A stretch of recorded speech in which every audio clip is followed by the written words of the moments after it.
আমি আজকে তৈরি করব মটকা পেন্নি, যেটা খেতে অনেক মজাদার।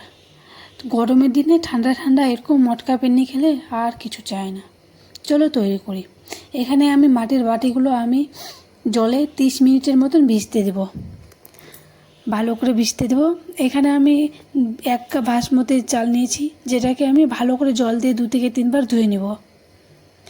ভালো করে ধুয়ে আমি এটা সুতির কাপড়ে ভালো করে জলটা মুছে নেব, একটু শুকিয়ে নেব। আমি এটা চালটাকে শিলনোড়ায় বেটে একটা বাটিতে উঠিয়ে নেব। ওখানে আমি 1 কাপ দুধ দিয়ে দেবো বাটিটাতে। দুধ আর চালের গুঁড়োটা মিক্স করে আমি সাইডে রেখে দেবো। আমি কড়াই বসাবো উনুনে, আর 1 লিটারের মতন আমি দুধ দিলাম, আর কিছুটা কেশর ঢাকা দিয়ে আমি দুধটাকে ভালো করে ফুটিয়ে নেব।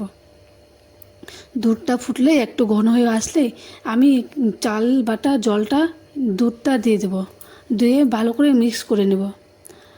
আর একটু ঘন হয়ে আসলে আমি স্বাদ অনুসার চিনি আর এলাচ গুঁড়ো দিয়ে দেবো, আর একটু ভালো করে ঘন করে নেব, মিক্স করে নেব। এরকম নাড়াচাড়া করতেই থাকবেন, না হলে কড়াইয়ে লেগে যেতে পারে।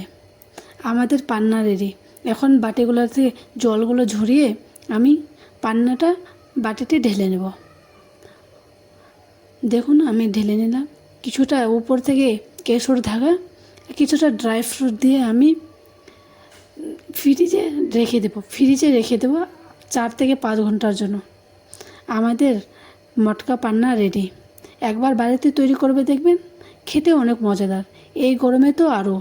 একবার খেলে আপনারা আইসক্রিম খেতে ভুলে যাবেন। বাড়িতে তৈরি করে কমেন্ট করতে ভুলবেন না কেমন